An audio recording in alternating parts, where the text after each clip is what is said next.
আজ 1 মাস হয়ে গেল ছেলেটাকে নদীর পানিতে ভাসিয়ে দিয়েছি, খোঁজ খবর কিছুই পেলাম না। মরে গেছে না বেঁচে আছে।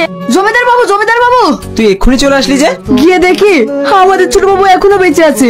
ও কোথায় আছে, কেমন আছে বল মামিন বল। বল কোথায় আছে? ও আছে কুসুমপুরের এক বেদিনীর বাড়িতে। কুসুমপুর বেদের বাড়িতে? সবাইকে নৌকা নিয়ে রেডি হতে বল, আমি এক্ষুনি কুসুমপুর যাবো। আমিও যাবো। আচ্ছা ঠিক আছে। কিরে বাবুরা, আমাদের বাড়িতে তোদেরকে তো ঠিক চিনতে পারলাম না।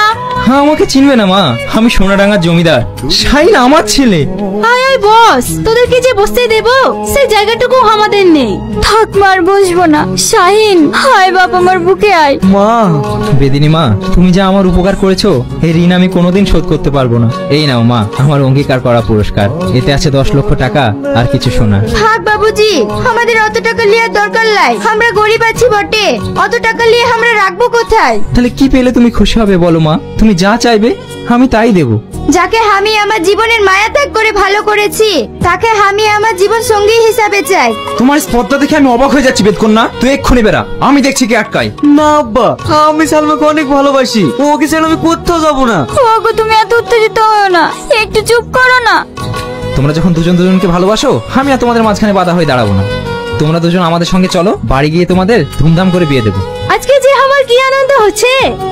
বাবা শাহিন, এই ছোট লোক বাড়ির মেয়েকে যদি আমি আমার বাড়ি বউ করে নিয়ে যাই আমার মান সম্মান সব ধুলোর সাথে মিশে যাবে। তাই বলছি আব্বা তুমি কি বলছো? এই তোরা শাহিনকে নৌকার সাথে বেঁধে ফেল, আর এই ছোট লোকের বাচ্চাটাকে।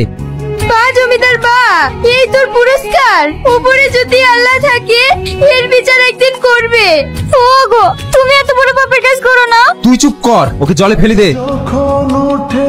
আমাকে মারিস না, আমাকে মারিস না, আমাকে আমি সাইনের কাছে যাইতে দে।